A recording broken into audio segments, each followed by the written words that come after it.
Հնդկաստանում հայերի ներկայության մասին տեղեկությունները թվագրվում են 4-ից 5-րդ դարեր։ Կազմակերպված առաջին հայ համայնքները գործել են 15-ից 16-րդ դարերից։ 17-ից 18-րդ դարերում, երբ բազմաթիվ պարսկահայեր բնակություն են հաստատել Հնդկաստանի շուրջ 20 քաղաքներում, հայության թիվը այստեղ անցել է 40,000-ը։ Գաղթօջախում աննախընթաց զարգացում են ապրել հայոց լեզուն, գիրն ու գրականությունը, մշակույթը։ Երբեմնի ծաղկուն գաղութի մասին են վկայում Հնդկաստանի տարածքում կառուցված եկեղեցիները, աղոթատների շուրջ պահպանված տապանաքարերն ու հուշագրությունները։ Այսօր քիչ թե շատ հայաշունչ է Կալկաթա քաղաքը, հայկական 3 եկեղեցիներով, 204-ամյա մարդասիրական ճեմարանով եւ փոքրաթիվ հայությամբ։ Հնդկաստանում ապրող հայերն աչքի են ընկել գործարարությամբ եւ բարեսիրական ձեռնարկներով։ Կառուցել են հայկական եկեղեցիներ, կրթարաններ, նվիրատվություններ են կատարել նաև կարիքավոր հնդիկների կրթական սոցիալական ծրագրերի համար։ Թեև այսօր Հնդկաստանում ապրող հայերը սակավաթիվ են, սակայն եկեղեցական խորհուրդը նվիրատվություններով շարունակում է իր նպաստը բերել երկրի հասարակական կյանքի տարբեր ոլորտներին։ Գարեգին II ամենայն հայոց կաթողիկոսի առաջին հայրապետական այցը Հնդկաստան 2008 թվականին է եղել։ Այդ տարիներին նորին սրբության հետևողական ջանքերով վերակազմավորվել է եկեղեցական վարչությունը, որն էլ ձեռնամուխ է եղել եկեղեցիների եկեղեցական կառույցների, հայկական գերեզմանատների, դրանց շրջակա տարածքների բարեկարգմանը։ Գրեթե ամեն տարի հայոց կաթողիկոսն այցելում է Հնդկաստան եւ անձամբ հետամուտ լինում եկեղեցիների եւ եկեղեցապատկան կառույցների շուրջ տարվող աշխատանքներին, եկեղեցական վարչության նախաձեռնություններին։ Այդ աշխատանքներում մեծ ներդրում ունեն Կալկաթայի Սուրբ Նազարեթ եկեղեցու հոգաբարձուների խորհրդի անդամներ Տիկին Սյուզան Ռուբենը եւ Տիար Սունիլ Սոպթին։ I've been with the church as a committee member for the last 28 years. 28 տարի է եկեղեցու հոգաբարձուների խորհրդի անդամ եմ, բոլորին ճանաչում եմ։ Մեր աշխատանքի էությունն է խնամել եկեղեցիները, հուշարձանները եւ մյուս կառույցները, հետևել մաքրությանը։ Ժամանակ առ ժամանակ նորոգության հարցեր են առաջանում, քանի որ կառույցները շատ հին են։ Հաճախ են խոնավանում եւ ամեն 2-3 տարին մեկ կարիք է լինում վերականգնել։ Մենք երջանիկ ենք, որ հնարավորություն ունենք պահպանել մեր եկեղեցիները եւ ստեղծել լավագույն պայմաններ։ Ուրախ ենք, որ հայրապետը այցելում է, տեսնում այդ ամենը, հանդիպում մեզ հետ, ճեմարանականների եւ մանկավարժների հետ։ Երջանիկ ենք նրա ներկայության համար։ Կցանկանայինք, որ ավելի հաճախ այցելեր Հնդկաստան։ Մի քանի եկեղեցիներ այցելեցինք, որոնք մոդիկ են փախտադապար, գիտեք դարադությունները մեծ են։ Եկեղեցիների վիճակը փարվող է, հոգ դարվում է, որ կամ ոյ մի հաստատություն որ ունենք, որ լավ վիճակում բահբանվեն, սակայն դժբախտաբար հայություն չկա։ Այսինքն եկեղեցին կա, հովադուն կա, մարդիկ որ այնտեղ ժամանակին ծառայել են, թաղվել են այնտեղ, ապրել են այնտեղ, թաղվել են այնտեղ, բայց նոր մարդ չկա, եկող չկա։ Հնդկաստանի առաջին հայկական եկեղեցին կառուցվել է 1547 թվականին Մադրասում Սուրբ Թովմայի բլրի վրա։ Հետագայում 1712-ին Մադրասում կառուցվել է նաև Սուրբ Աստվածածինը, որը ծայրագույն արևելքի ամենահին հայկական եկեղեցիներից է։ Այն գտնվում է քաղաքի կենտրոնում հայկական կոչվող փողոցում։ Եկեղեցու տարածքում նշանավոր հայորդիների բազում շիրիմներ կան։ Այստեղ է նաև հայ առաջին պարբերականի, ազդարարի խմբագիր եւ հրատարակիչ Հարություն Քահանա Շմավոնյանի գերեզմանը։ Չինսուրայի 17-րդ դարում կառուցված Սուրբ Հովանես Մկրտիչ եկեղեցին Հնդկաստանի Բենգալյան նահանգի հնագույն եկեղեցիներից է։ Անբասիր ճերմակությամբ աչքի ընկնող սրբավայրը շրջապատված է դրախտային գեղեցկությամբ այգով։ Եկեղեցի տանող սալահատակին շիրմաքարեր են, որոնց վրա պահպանված արձանագրությունները հետաքրքիր աղբյուր են պատմական ուսումնասիրությունների համար։ Հետագայում, երբ հիմնվել է Կալկաթան, հայերը այլ քաղաքներից աստիճանաբար տեղափոխվել եւ հաստատվել են այստեղ։ Կալկաթայում հայկական 3 սրբավայր կա։ Հայրապետական պատվիրակությունը մեկ շաբաթյա այցի ընթացքում եղավ բոլոր եկեղեցիներում աղոթքով եւ խոնարհումով։ Կալկաթայի Սուրբ Նազարեթ եկեղեցին այսօր միակ աղոթատունն է ամբողջ Հնդկաստանում, ուր պարբերաբար Սուրբ Պատարագ է մատուցվում։ Այժմ նորոգման ընթացքի մեջ է։ Եկեղեցու մուտքի մոտ փակցված հուշաքարը արձանագրություն է բացառիկ հայորդու Խաչիկ Պողոս Չեյթրի անհաշիվ բարեգործությունների մասին։ Նա ժամանակին մեծ հեղինակություն է վայելել Հնդկաստանում։ Հետագայում իր ունեցվածքը կտակել է հնդկահայ համայնքին։ Դրա շնորհիվ ստեղծվել է հիմնադրամ, որից մինչ օրս միջոցներ են հատկացվում հայկական եկեղեցիների, եկեղեցական կառույցների, մարդասիրական ճեմարանի գործունեության, պահպանման եւ նորոգման համար։ Հայ իրականության, հայ մտքի եւ հայ մշակույթից հերու այդ վայրում ունենալ, ստեղծել, կառուցել վկայություններ, աստծոտուն, մշակութային կոթողներ եւ 200-ից ավել, այսպես ասած, նյութական արժեքներ, սա կնշանակի, որ իրապես հողը պարարտ էր, մարդիկ բարի էին եւ կարողացել են մեր հայերը, մեր նախնիները իրենց հետ ընդհանուր լեզու գտնել եւ մշակույթի ասպարեզում եւ առևտրի His Holiness's visit to India. Նորին սրբության այցը Հնդկաստան, Կալկաթա մեծ կարևորություն ունի մեզ համար։ Մեզ համար պատիվ է եւ երջանկություն հյուրընկալել նրան այստեղ, միասին այցելել համայնքային կառույցներ, եկեղեցիներ, լսել նրա տեսլականները, որով պայմանավորված են հետագայում մեր անելիքները, լսել եւ իրագործել նրա ուղղորդող գաղափարները։ Forward for what all we are supposed to do. Գարեգին երկրորդ ամենայն հայոց կաթողիկոսի հատուկ հոգացության ներքո է կրթական ոլորտը։ Հայրապետն անձամբ է հետևում մարդասիրական ճեմարանի զարգացումներին եւ ձեռքբերումներին։ Նրա տնօրինությամբ աշակերտները որակյալ կրթություն են ստանում եւ ապահովված են կեցության բարվոք պայմաններով։ Այս պահին վերակառուցման ընթացքում է Դավիթյան օրիորդաց վարժարանի կացարանային մասնաշենքը, որը մի քանի ամսից կհանձնվի շահագործման։ Ընթացքի մեջ է կրթական մեկ այլ նախաձեռնություն եւս, որը հնարավորություն կտա համալսարանական շրջանավարտներին մեկամյա վերապատրաստման շրջան անցնել, առավել խորությամբ մասնագիտանալ նախընտրած ոլորտում՝ առողջապահական, լեզվական, տեխնոլոգիական եւ այլն։ Վեհափար Հայրապետի վերջին այցը Հնդկաստան սկսվեց նոյեմբերի 8-ին։ Պատվիրակության կազմում էին Վրթանեզ եպիսկոպոս Աբրահամյանը, Հայկազուն arczepiskopos Նաջարյանը, Գրիգոր Աբեղամինասյանը։ Մեկ շաբաթ անց ամենայն հայոց հայրապետը վերադարձավ Մայրաթոր Սուրբ Էջմիածին։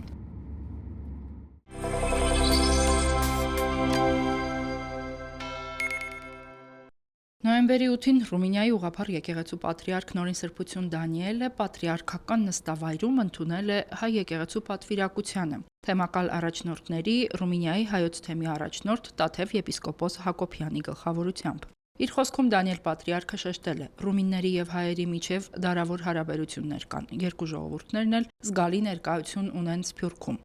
Հանդիպմանը Ֆրանսիայի հայոց թեմի առաջնորդ Գրիգոր եպիսկոպոս Խաչատրյանը պատրիարք հորը փոխանցել է Վեհափար Հայրապետի եղբայրական ջերմ ողջույնը, իսկ Դանիել պատրիարքն իր զորակցությունն ու աջակցությունն է հայտնել Գարեգին II ամենայն հայոց կաթողիկոսին։ Ռումինիայի հայոց թեմի առաջնորդ Տաթև Սրբազանը շնորհակալություն է հայտնել ռումին պատրիարքին ջերմ ընդունելության համար, շեշտելով, որ երկու եկեղեցիների եւ ժողովուրդների դարավոր բարեկամությունը եւ սերտ համագործակցությունը տարբեր ոլորտներում շարունակվում է նաեւ այսօր։ Նոյեմբերի 9-ին Բուխարեստում տեղի են ունեցել հայոց թեմի մայր տաճարի վերահսկման հանդիսավոր արարողությունը եւ 110-ամյակին նվիրված միջոցառումները։ Սրբոց հրեշտակապետած հայոց տաճարը վերահսկվել է Ռումինիայի կրոնից նախարարության ֆինանսավորմամբ վերանորոգվելուց հետո։ Արարողությունը հանդիսապետել է Ռումինիայի հայոց թեմի առաջնորդ Տաթև եպիսկոպոս Հակոբյանը։ Մասնակցել են 6 թեմակալ առաջնորդներ։ Սրբագործվել եւ օծվել են մայր տաճարի դռները, ինչպես նաեւ սրբավայրի 110-ամյակի առիթով պատրաստված եւ Հովակիմյան ընտանիքի կողմից նվիրաբերված երկու մասունքակիր խորանները, որոնցում զետեղվել են Սուրբ Հովանես Մկրտչի եւ Սուրբ Պանտելեյմոն Բժշկի մասունքակիր աչերը հայ եւ ռումին հավատացյալների երկրպագության համար։ Արարողությանը մասնակցել են Ռումինիայի կառավարության անդամներ, բարձրաստիճան պաշտոնյաներ, երկրում ծառայող բազմաթիվ դեսպաններ, մտավորականներ, հանրային գործիչներ, պետական այրեր, հայ համայնքի ներկայացուցիչներ, Ռումինիայի տարբեր քաղաքներից, բազմաթիվ հյուրեր, թեմական պատգամավորական ժողովի,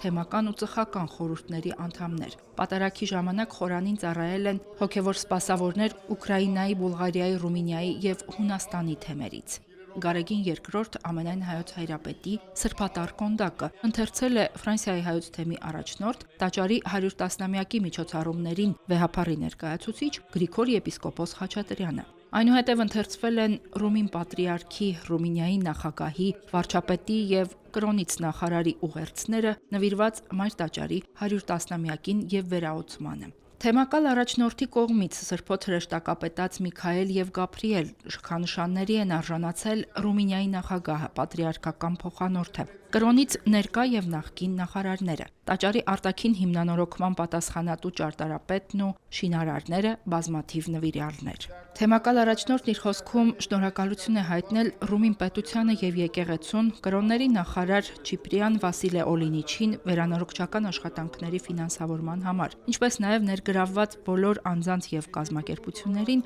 որոնց շնորհիվ արժևորվում է փոքրամասնությունների հոգեվոր կրոնական եւ մշակութային ժառանգությունը, որպես Ռումինիայի ազգային պետական ժառանգության անբաժանելի մաս։ Նույն օրը տեղի է ունեցել եկեղեցու պատին զետեղված հուշաքարի բացման հանդիսավոր արարողությունը եւ մատաղ է օրհնվել։ Հերմինե Հակոբյան, եկեղեցական կյանք։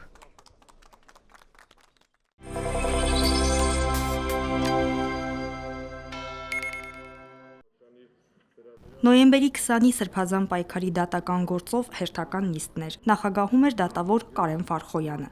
Արա Ռոստոմյանի խափանման միջոց տնային կալանքը դատարանը վերացրեց, նոր խափանման միջոց կիրառելով երկրից բացակայելու արգելքը եւ վարչական հսկողությունը 3 ամիս ժամկետով։ Արմեն Ալեքսանյանի նկատմամբ սահմանվեց եռամսյա տնային կալանք, համակցված բացակայելու արգելքով։ Արսեն Ղազարյանի խափանման միջոց կալանքը դատարանը փոխարինեց վարչական հսկողությամբ եւ բացակայելու արգելքով, դարձյալ 3 ամիս ժամկետով։ Արման Իսրայելյանի նկատմամբ կիրառվեց երկամսյա տնային կալանք, համակցված բացակայելու արգելքով եւ 2 միլիոն դրամ գրավով։ Միրհան Մաղսուդյանի տնային կալանքը փոխարինվեց վարչական հսկողությամբ 3 ամիս ժամկետով, իսկ նախկինում նրա նկատմամբ կիրառված 5 միլիոն դրամի չափով գրավը եւ բացակայելու արգելքը մնացին անփոփոխ։ Դավիթ Գալստյանի տնային կալանքը եռամսյա ժամկետով փոխարինվեց վարչական հսկողությամբ։ Նախկինում կիրառված 5 միլիոն դրամի չափով գրավը եւ բացակայելու արգելքը մնացին անփոփոխ։ Պաշտպանը հիշեցրեց, որ Դավիթ Գալստյանը Արցախից բռնի տեղահանվածներից է, սակայն դատավոր Կարեն Ֆարխոյանը նշեց, որ դատարանի մոտեցումը բոլորի նկատմամբ նույնն է,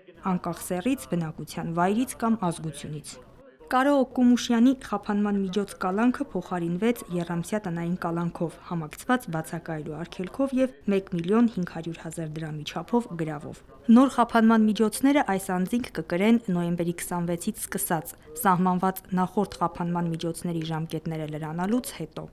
Իսկ Մովսես Շարբաթյանի եւ Լիդիա Մանթաշյանի խափանման միջոց կալանքի ժամկետները հանրային մեղադրողների միջնորդությամբ դատարանը բավարարեց, դրանք երկարաձգելով եւս 3 ամսով։ Հատկապես Լիդիա Մանթաշյանի կալանքի երկարաձգման դատարանի որոշմանը, թե ամբողջ պաշտպանական կողմը եւ թե դահլիճում ներկաները ընդվզումով արձագանքեցին։ Լիդիա Մանթաշյանը Սրբազան պայքարի 18 աջակիցներից միակ կինն է։ Խտրականություն կիրառվեց, իրան ոչ միայն կալանքը պահպանվեց, այսինքն ըստ էության կալանքի տակ շարունակում են մնալ, եթե չեմ սխալվում, միայն Բագրատ Սրբազանը, Մովսես Շարբաթյանը եւ Լիդիա Մանթաշյանը, կարող է մի հոգի էլ չհիշեմ, բայց այստեղ ամենաառանցքային դերակատարը Բագրատ Սրբազանի տեսակցությունները բաց են,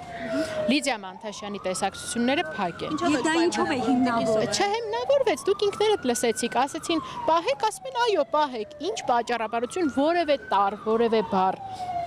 հիմնավորում ներկայացված չէ։ Նիստի օրը Սրբազան պայքարի աջակիցները Հայաստանի Հանրապետության գլխավոր դատախազության դիմաց ակցիա իրականացրին։ Ազատություն արդարներին վանկարկելով գլխավոր դատախազությունից քայլեցին մինչև դատարան։ Սոնա Խաչատրյան, Գևորգ Ավագյան, եկեղեցական կյանք։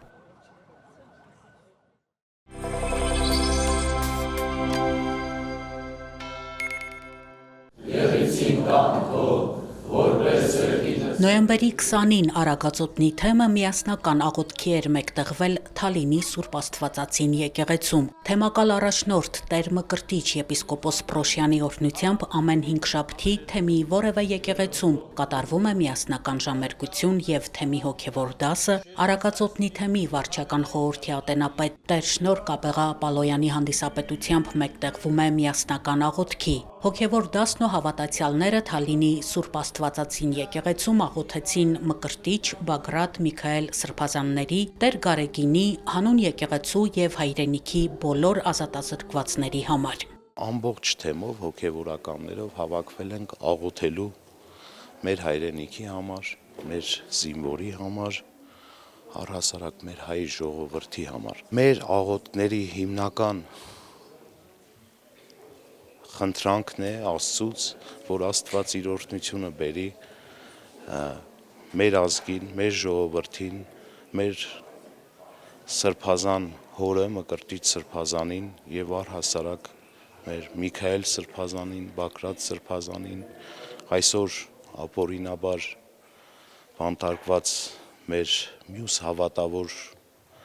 հայ ազգի բարերարներին եւ զավակներին միասնականությունը եւ առհասարակ միասնական աղոթքը զորացնում է եւ ուժ է տալիս մեզ ել ավելի հոգեվոր մեր ճամփորդության մեջ ամրակայվելու եւ Քրիստոսի սիրուն ել ավելի հաստատական մնալու եւ ծառայելու։ Յուրաքանչյուր հովվություններից տարբեր մեր հավատավոր ժողովրդի հետ միասին եւ ուխտագնացություն է, որ շրջում ենք թեմի եկեղեցիներով եւ միասնական աղոթքի ենք կանգնում, խնդրում ամենակալին խաղաղություն, սիրո զորացում, ազատություն մեր թեմակալին եւ մեր սրբազան հայրերին, ինչպես նաեւ զորացում մեր հավատքի մեջ։ Թեև սրբազանը այս պահին բանտարկության մեջ է, մեզ հետ չէ, բայց մենք շարունակում ենք այդ դրված ավանդությունը, որ այն ժամանակ դեռ սրբազանի օրոք էլ կար։ Եվ ինքը իրապես շատ մեծ ուժ ունի աղոթքը մարդու կյանքում։ Աղոթքը աներևույթ կերպով թել է, որ Տիրոջն է հասնում։ Եվ մենք ամենքս հոգևորականներս հատկապես մեր կյանքի առօրյայի ամենակարևոր մասն է աղոթքը, որ պիտի մշտապես պահենք, եւ դա մեր հոգևոր սնունդն է։ Եվ ուղղված Աստծուն հատկապես հավատացելոց հոգու փրկության եւ նաեւ մեր հոգու փրկության համար։ Արագածոտնի թեմի բնականոն գործունեությունը խաթարվել է կապված վերջին շրջանի իրադարձությունների հետ, սակայն հոգևորականներն իրենց ծառայության վայրերում շարունակում են սրբազան արարողություններ, ծեսեր իրականացնել, պահպանում են աղոթական միջավայրը։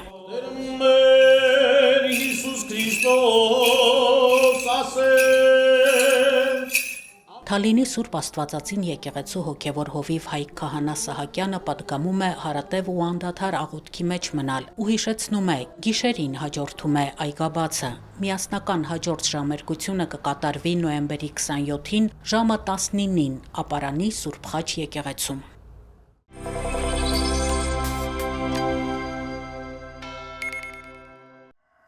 Նոյեմբերի 21-ին Հայ առաքելական Սուրբ եկեղեցին նշեց 3-ամյա Սուրբ Աստվածածնին տաճարին ընծայելու տոնը։ Շիրակի թեմի առաջնորդ Միքայել arczepiskopos Աջապահյանի օրհնությամբ նոյեմբերի 21-ը սահմանվել է նաև Մարալիկի Սուրբ Աստվածածին եկեղեցու ուխտի օր։ Գյումրու 7 վերք եկեղեցուց այստեղ բերվեց Հովանես Մկրտչի մասունքակիր աչը եւ ուխտի տոնական պատարագ մատուցվեց։ Տոնն իր անունը ստացել է Տիրամոր մանկության մի դրվագից, երբ նրա ծնողները Հովակիմը եւ Աննան 3-ամյա Մարիամին ընծայում են Երուսաղեմի տաճարին։ Աստվածամորը տաճարին ընծայումը ոչ թե հրաժարում էր ծնողական սիրուց, այլ զավակին Աստծո խնամքին ու ծառայությանը հանձնելու ցանկություն։ Մարդ իր հոգևոր սնունդը եւ հոգևոր նվիրվածությունը պիտի սկսի նաեւ մանուկ հասակից եւ սա շատ կարեւոր է այսօրվա օգտավորի համար, որ նա էլ գիտակցի, որ ինչպես Մարիամի ծնողները կարողացան այդ վստահությամբ բերել եւ իրենց դստերը ընծայաբերել եկեղեցում, այսօր յուրաքանչյուր հավատացյալ է պիտի ինքը կարողանա իրեն նախընծայի եկեղեցու եւ իր աղոթքով զորացնի եկեղեցին եւ հոգևոր ծառայությունը։ Սուրբ Աստվածածինը տեղացիները նաև Կարմիր վանք են կոչում։ Խորհրդային տարիներից կիսավեր եկեղեցին վերաբացվել է 1994 թվականին։ Տարիներ անց եկեղեցին վերակառուցվել է մի խումբ ռուսաստանաբնակ մարալիկցիների աջակցությամբ եւ վերահոսվել Միքայել arczepiskopos Աջապահյանի ձեռքով։ Պատարագին ներկա ուխտավորները Տիրամոր բարեխոսությունը խնդրեցին Միքայել Սրբազանի եւ մեր մյուս բանտարկված հոգեվորականների համար։ Միքայել arczepiskopos Աջապահյանը կարող եմ վստահ ասել, որ բացառիկ առաջնորդներից է, ով ամբողջ Շիրակի թեմի տարածքում չկա մի գյուղ, որ ինքը պատարագ արած չլինի եւ գիտի ամբողջ գյուղի ժողովրդի եւ թեմի եւ իր կարիքները եւ ճիշտ է իր բացակայության ընթացքում մենք տրամադրված ենք ել ավելի մեծ ջանասիրությամբ ծառայության, որ ինքը երբեք չմտածի, որ իր բացակայությունը կարող է խաթարել հոգևորականների ծառայությունը։ Մենք հավատացյալներ ենք, մենք թեմի ինչ ասած միշտ ապրել ենք եկեղեցով, մենք մեր հոգևորականներից ենք ամեն ինչը սորվե, իրանց կարիքն էլ ունենք։ Մեր աղոթքները առ Աստված ուղղում ենք, որովհետեւ մեր սրբազանը կա ու մեր 7 վերք եկեղեցին նորից աշխուժանա, չնայած հիմա էլ այդպես է, բայց մենք շատ ենք աղոթում մեր Միքայել սրբազանի համար։ Քարոզում անդրադառնալով տոնական օրվա խորհրդին, Տեր հայրը պատգամեց հետևել Տիրամոր օրինակին, ծնողներին խորհուրդ տվեց հաճախ երեխաների հետ այցելել եկեղեցի, միասին մասնակցել պատարագներին։ Հավատացյալները եւ այստեղ այցելած ուխտավորների խմբեր մինչեւ կեսօր հնարավորություն ունեցան հաղորդակցվել Սրբի մասունքին, նորոգել իրենց ուխտը։ Սոնա Խաչատրյան, Հարություն Տոլանյան, Եկեղեցական կյանք։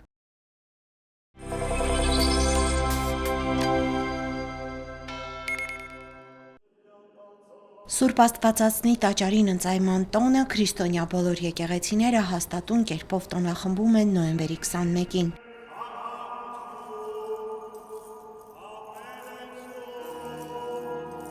Երևանի Սուրբ Գրիգոր Լուսավորիչ Մայր եկեղեցում տոնական պատարագ մատուցեց խորհրդակատար քահանա Տեր Մատաթյա քահանա Գասպարյանը։ Երբ մանուկ Մայրամ Աստվածածնի փոքրիկին ընծայեցին տաճարին, մանուկը կրթվեց, զարգացավ, մեծացավ,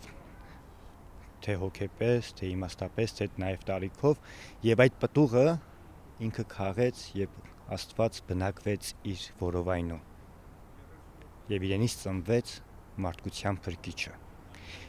Եթե խորհրդաբանորեն նայենք, մենք էլ երբ մեզ նվիրենք ընծայենք տաճարին, կգա մի ժամանակ, իսկ այդ ժամանակը որոշող Աստված ինքն է, Տերը ինքն է ժամանակի, եւ պիտի քաղենք այդ պտուղը։ Յուրաքանչյուր մեկս որպես քրիստոնյա առաքելություն ունենք այս երկրի վրա, որտեղ որ լուսաշխար ենք եկել։ Իսկ որպեսզի քո առաքելությունը ի բարիս կատարվի, բարօրությամբ կատարվի, բնականաբար պետք է լինես Աստծո ներկայության մեջ։ Աստվածամայրը քահանաների ու թագավորների տոհմից էր սերում, հայրը Հովակիմը Դավթի ցեղից բարեպաշտ եւ մեծահարուստ մարդ էր, իսկ մայրը Աննան քահանայական տնից համեստ եւ երկյուղածքին։ Հովակիմն ու Աննան երկար տարիներ ամուսնացած էին, բայց զավակ չէին ունենում։ Մի օր տիրոջ հրեշտակը հայտնվում է եւ հայտնում, որ նրանց աղոթքները լսվել են։ Աստված նրանց մանուկ կպարգևի, որի անունը ամբողջ աշխարհում հայտնի կլինի։ Ծնողներն ուխտում են Աստծո պարգևած զավակին ընծայել Աստծուն եւ 3 տարեկան Մարիամին տանում են Երուսաղեմի տաճար։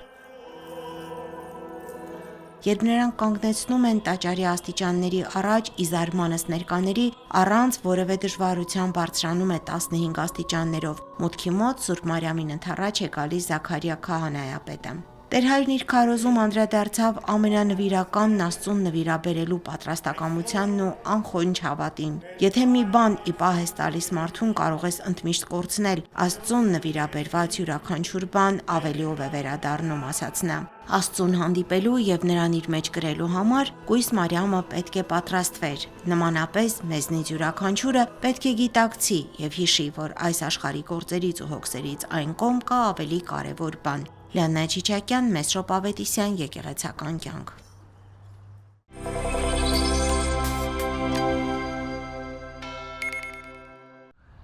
Մայրաքաղաքի Մալաթիա Սեբաստիա վարչական շրջանում գտնվող Սուրբ Երրորդություն եկեղեցին կառուցվել է 2001-ից 2005 թվականներին։ Սրբավայրը վեր է խոյացել երջանկահիշատակ ճարտարապետ Բաղդասար Արզումանյանի նախագծով եւ ամերիկահայ ազգային բարերար Լուիս Սիմոն Մանուկյանի ֆինանսական աջակցությամբ։ 2005-ի նոյեմբերի 20-ին Գարեգին II ամենայն հայոց կաթողիկոսի ձեռամբ կատարվել է Սուրբ Երրորդություն եկեղեցու օծման սրբազան արարողություն։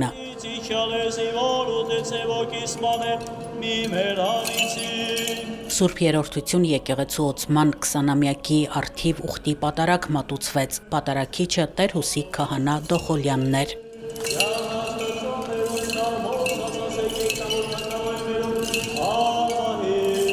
Եկեղեցին համայնքում հանդիսանում է լույս, հանդիսանում է Աստծո լույսի տարածողը եւ հանդիսանում է այն փրկության տապանը, որի մեջ մարդը լինելով, եկեղեցու մեջ մարդը լինելով, գնում է փրկության։ Եկեղեցին այն հոգևոր կառույցն է, որտեղ որ բնակվում են հրեշտակները, ինչպես շարականի մեջ ենք ասում, եւ որտեղ որ իրենց մեղքի քավությունն են գտնում մարդիկ, որով էլ նաև փրկություն են գտնում։ Սուրբ Երրորդություն եկեղեցում գործում են երիտասարդաց եւ տիկնանց միություններ, Կիրակնորիա վարժարան ու մշակութային համույթներ։ Կուր համայնք է ձևավորվել։ Ես ամեն օր աղոթում եմ, փառք եմ տալիս Աստծուն, որ այստեղ այս եկեղեցին կա ու ես գալիս եմ համարյա ամեն օր։ Առաջին հոգևոր քայլերս այստեղ եմ արել։ Շատ ուրախ եմ, որ մեր թաղամասը նման գեղեցիկ հրաշալի եկեղեցի ունի։ Դեռ մանկուց հաճախել եմ, արդեն 3 տարի նաև խորան եմ բարձրանում եւ ինքը մեծ հոգևոր բավականություն է ինձ պատճառում, որի շնորհիվ ես ժամանակին աշակերտության տարիների նույնիսկ օլիմպիադաների եմ մասնակցել, հայոց եկեղեցու պատմությունից հաղթել եմ ու մեր եւ քահանաների եւ սարկավագների եւ դպրաց դասի աջակցություն եմ մշտապես զգացել։ Ես սովորում եմ Երևանի Պետական Համալսարանի ֆիզիկայի ինստիտուտում եւ հետաքրքիր նաև մի օրինակ բերեմ, որ շնորհիվ իմ եւ իմ ընկերների ներկայացան ֆիզիկայի ինստիտուտը ինչ որ առումով նաև հոգեվորականացվել է, հոգեվոր կյանք է ստացել, որովհետեւ նախկինում ինչպես գիտենք, հայտնի է որ բնագիտության զբաղողները աթեիստ են լինում, բայց հիմա ընդհակառակն է, ավելի շատ դեպի հոգեվորն են դառնում եւ ես շատ ուրախ եմ դրա համար։ Ես Սուրբ Երրորդություն եկեղեցու երիտասարդաց միության ատենապետն եմ, այսինքն իմ գործունեությունը ավելի շատ կապված է երիտասարդների հետ եւ փորձում ենք երիտասարդներին ակտիվորեն ներգրավել համայնքային կյանքի մեջ,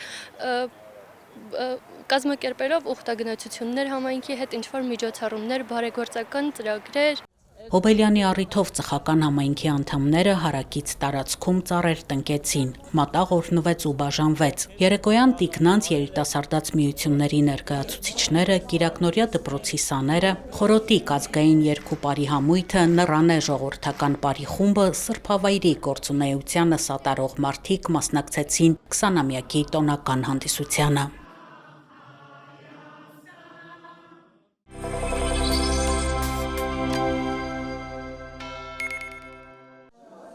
Նարեկացի արվեստի միությունն ավանդաբար իր հարկի տակ հյուրընկալում է Արագածոտնի թեմի հովանու ներքո գործող սոցիալ-կրթական կենտրոններին, որոնք ցուցահանդեսով, տիկնիկային ներկայացումով ամփոփում են անցնող տարին։ 2015 թվականից թեմակալ առաջնորդ Մկրտիչ եպիսկոպոս Պռոշյանի օրհնությամբ Աշտարակի Սուրբ Մարիանե եկեղեցուն կից գործող կենտրոնը ունեցել է ավելի քան 300 շահառու ընտանիք։ Սաղմոսավանի կենտրոնը համեմատաբար նոր է, 2019-ին է հիմնադրվել եւ գործել է կամավորական սկզբունքներով։ Շահառուների թիվը հասնում է 150-ի։ Կենտրոնի գործունեության սկզբին մի քիչ դժվար էր, որովհետեւ ոչ ոք չգիտեր կենտրոնի մասին։ Որովհետեւ մենք կատարում էինք տուն այցեր, մեր սոցիալական աշխատողները, մեր տնօրենի գլխավորությամբ մեծ աշխատանք էին տանում, որպեսզի նախ մարդիկ իմանան կենտրոնի մասին եւ իմանան թե ինչ է տալիս կենտրոնը։ Բայց տարիներ անցան, հիմա փառք Աստծո, շատերը գիտեն մեր կենտրոնի մասին եւ շատերն էլ ուղղորդում են դեպի մեր կենտրոն։ Կենտրոններում գործում են նկարչության, անգլերենի, երգի, պարի, կավագործության, թատերական խմբակներ, երեխաները նաև թափոններից պիտանի իրեր պատրաստելու ձևեր են սովորում, իսկ մաքրամեի խմբակում կանայք են ներգրավված։ Մեր նպատակն է, որպեսզի երեխաները հասկանան ինչ է արվեստը, սիրեն մեր հայ ազգային մշակույթը, ոչ միայն իրենք ներգրավեն այդ գործընթացում, այլ շարունակողները լինեն։ Եվ տարեց տարի մենք տեսնում ենք մեր երեխաների գործերը, այդ դուք կարող եք ցուցահանդեսին ներկայեք եւ կարող եք տեսնել ինչ նկարներ են անում արդեն մեր երեխաները։ Միայն այս տարվա ընթացքում մենք մասնակցել ենք կենտրոնով 2 ուրեմն ցուցահանդեսներին, որը կազմակերպված էր մեր մշակույթի նախարարության կողմից եւ 2-ին մենք վերցրել ենք մրցանակներ։ Սոցիալ-կրթական կենտրոն գնում եմ 8-9 տարեկանից եւ բնականաբար այդ փոքր տարեկից արդեն պարզ կներ, որ եթե հաճախել եմ, ուրեմն փոփոխություններ եղել են։ Հենց այնտեղ սկսեցի դիմանկարներ անել ու ընդհանրապես ավելի դժվար ֆիգուրների հետ աշխատել ու սոցիալ-կրթական կենտրոնը ինձ շատ օգնեց նկարելու համար։ Դանիել Վարուժանին իր հիմնական նկարը, որ հենց խոսում են Դանիել Վարուժանի մասին, բոլորի աչքին գալիս է իր գրականության դասագրքի նկարը, ու հենց այդ նկարը որոշեցի նկարել, բայց իմ մոտ ինքնավոր խիստ է ստացվել։ Սոց կենտրոն հաճախում եմ 2.5 ամիս արդեն։ Նախ այնտեղ սովորեցի կավագործություն, հետո որ տեսա նկարչությունը այնտեղ նկարելը, նկարչությունը ավելի հավես է անցնում, այնտեղ որոշեցի նաև նկարչությունը համադրել եւ նկարչություն եւ կավագործություն այնտեղ շատ բարի են, այնքան լավ մթնոլորտ կա, բոլորը այնքան իրար հետ այնքան բարի են, որ ավարտեցել ուզում ես անդադ գնաս իրենց հետ շփվես, խոսես, տեսնես ինչպես են։ Շատ լավ բարի մթնոլորտ է։ Կենտրոնների շահառուների մեծ մասը հիմնականում խոցելի խմբերից է, իսկ 2020 թվականից հետո նաև մեծ թվով արցախցի երեխաներ ու կանայք են հաճախում այստեղ։ Կենտրոնները լուծում են նաև ընտանիքների խնդիրները, առողջապահականից մինչև կրթական։ Այստեղ նաև մասնագիտություն են ձեռք բերում։ Կանանցից շատերն արդեն աշխատանքային պայմանագրեր ունեն տարբեր գործատուների հետ։ Մենք աշխատում ենք նաև Արցախից բռնի տեղահանված ընտանիքների հետ եւ կենտրոնում ունենք ընտանիքներ, ովքեր շնորհիվ որ կարողացել են մասնագիտություններ ստանալ, վարսահարդարման կամ կարոձևի, արդեն բացել են իրենց բիզնեսը եւ բավականին ոտքի են կանգնել, օգնում են իրենց ընտանիքին եւ բարելավել են իրենց տնտեսական վիճակը։ Կենտրոնում մեծ ուշադրություն են դարձնում հոգևոր դաստիարակությանը։ Աշտարակի Սուրբ Մարիանե եկեղեցուն կից սոցիալ-կրթական կենտրոնի պատասխանատու Տեր Փառենն ամեն շաբաթ հանդիպումներ է անցկացնում երեխաների հետ։ Միասին Աստվածաշունչ են ընթերցում, հոգևոր երգեր սովորում։ Այս կենտրոններ հաճախող երեխաները շնորհալի նարեկացի են ընթերցում։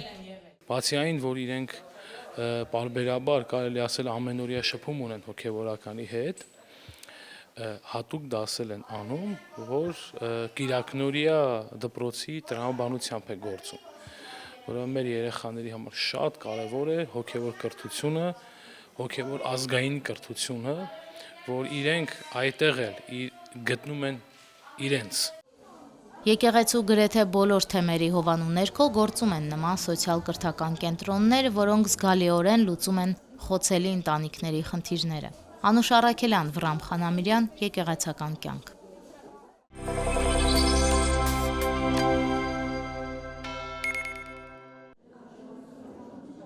Նոյեմբերի 19-ին նշանավոր բանասեր պատմաբան եւ աստվածաբան Երվանդ Տերմինասյանի ծննդյան օրը Մաշտոցյան մատենադարանում տեղի ունեցավ «Հուշեր իմ կյանքից» գրքի շնորհանդեսը։ Գիտնականի հուշերի երկրորդ լրամշակված հրատարակությունն է։ Շնորհանդեսի օրը ճարտարապետ Անուշ Տերմինասյանը իր պապի արխիվից մի քանի արժեքավոր նմուշներ նվիրեց մատենադարանին։ Այստեղ արդեն պահվում է այդ արխիվի մի զգալի մասը, որ գիտնականն ինքն է նվիրել մատենադարանին մահվանից առաջ։ Դրանց թվում եղել են 12-րդ դարի ձեռագիր, 35 նամակ Մաղաքյա Օրմանյանից, արժեքավոր այլ գրքեր եւ նամակներ։ Ադոնցի նամակը ես գտա էլի շատ հին գրքեր, ձեռագրեր, շատ բաներ, որը դեռ մի մասը այսօր բերել եմ, օրինակ առաջին համալսարանի առաջին թերթը, նման բաներ բոլորը շատ արժեքավոր եւ շատ հետաքրքիր, ասենք իրեն Լայպցիգի համալսարանի դասախոսությունները գերմաներեն գրած, այսօր պիտի նվիրեմ Ստուգարքի գրքույկը 20-րդ դարի ամենահայտնի փիլիսոփաների եւ արևելագետների ստորագրություններով, այսինքն այն բաները, որ մեր շատ մոտ են մեր ընտանիքի համար շատ հարգարժեք բաներ են, բայց ես գտնում եմ, որ դա պետք է լինի մատենադարանում։ Երվանդ Տերմինասյանը հուշեր է գրառել ամբողջ կյանքում, թերևս ցանկացել է նաև տպագրել, բայց չի հասցրել։ Գրքի մեքենագրված բնագրին գիտնականի ձեռքով նշումներ կան։ Շնորհանդեսի առիթով հյուրերն արժևորեցին գիտնականի անձը եւ ավանդը, նշեցին հայագիտական կարևոր աշխատությունները, անցած ճանապարհն ու ժառանգությունը։ Ինձ համար Երվանդ Տերմինասյանը բարեկրթության եւ հայ մտավորականի տիպար է եւ հատկապես այսօր մեր դժվարին ժամանակներում մենք կարիք ունենք պարբերաբար ետ նայելու, որպեսզի ճիշտ գնահատենք ինքներս մեզ եւ ճիշտ ձևակերպենք մեր պատկերը ինքներս մեր մասին։ Ցավոք սրտի մեր պատկերը շատ է աղճատվել տարբեր տեղեկատվական հարձակումների, հոսանքների պայմաններում եւ նման գործիչները, նման անունները, ինչպես Երվանդ Տերմինասյանն է, իհարկե մեծ դեր ունի զտելու, մաքրելու մեր դիմանկարը, մեր հոգևոր պատկերը նախ եւ առաջ ինքներս մեզ համար։ Հիշատակվեց նաև նրա կյանքի այն մասը, որը հայոց եկեղեցու հետ էր կապված։ Տերմինասյանը հայ եկեղեցու վարդապետ է եղել։ Սովորել է Գևորգյան հոգևոր ջեմարանում, ապա հայոց հայրապետի տնօրինությամբ ուղարկվել է Գերմանիա բարձրակարգ ուսում ստանալու։ Վերադարձել է փիլիսոփայության դոկտորի եւ աստվածաբանության լիցենզիատի գիտական աստիճաններով եւ անմիջապես պաշտոնի նշանակվել Մայրաթոռում։ 3 պարտականություն է կատարել նա այդ ընթացքում. Ջեմարանի ուսուցիչ, խմբագրի օգնական եւ տպարանի կառավարիչ։ այս 3 պաշտոններն է զբաղեցրել, պիտի ասել, որ 3-ն էլ արդյունաշատ կերպով է իրականացրել։ Աստվածի վկայություններն են։ Կարճ ժամանակում նրա կողմից հեղինակված դասագրքերը 3 դասագիրք, որոնցից 2-ը հրատարակված են, մեկը անտիպ է մնում, մի շարք դասախոսություններ, օրինակ Բաբելոնը եւ Սուրբ Գիրքը, Հիսուսի կյանքը եւ այլն։ Ինչն էր կարևոր, որ Երևան Տերմինասյանի դասագրքերը կոչված էին ծառայելու ոչ միայն ճեմարանի կարիքներին, այլև քրիստոնյա հանրության հետաքրքրություններին։ Երվանդ Տերմինասյանի եկեղեցական գործունեությունը կարճ է տևել։ 1910 թվականին կարգաթողության դիմում է ներկայացրել վեհափառ հայրապետին։ Պատճառներից հիմնականն այն էր, որ սիրահարվել էր։ Կարճ ժամանակ անց ամուսնանում է ընկերոջ բանաստեղծ Հովհաննես Հովհաննիսյանի քրոջ հետ։ Հրաժարվելով հոգևոր ասպարեզից նվիրվում է գիտական եւ մանկավարժական գործին եւ երբեք չի կտրվում եկեղեցուց։ Փորձեցին նրան պահել եկեղեցում, սակայն ինչպես ինքն է անկեղծորեն նշում, որոշել էր այդ կարգավիճակով իր ծառայությունը շարունակել հայագիտության ասպարեզում, արդեն իբրև ոչ հոգևորական, այլ աշխարհական անձնավորություն։ Երվանդ Տերմինասյանի կյանքը, երբ որ ուսումնասիրում ենք, տեսնում ենք, որ նա միշտ կապված է մնացել իր եկեղեցուն, իր հայրենիքին։ Երվանդ Տերմինասյանը եկեղեցական չէր, բայց եկեղեցագետ էր։ Իբրև հայագետ գիտական հեղինակություն եւ մեծ համբավ է ձեռք բերել։ Նա ամբողջ կյանքում խորհրդային աթեիստական երկրում, որտեղ կրոնական ամեն ինչ հալածվում էր, արժևորել է հայ եկեղեցու պատմությունը եւ ժառանգությունը։ Հերմինե Հակոբյան, Հարություն Տոլանյան, Եկեղեցական կյանք։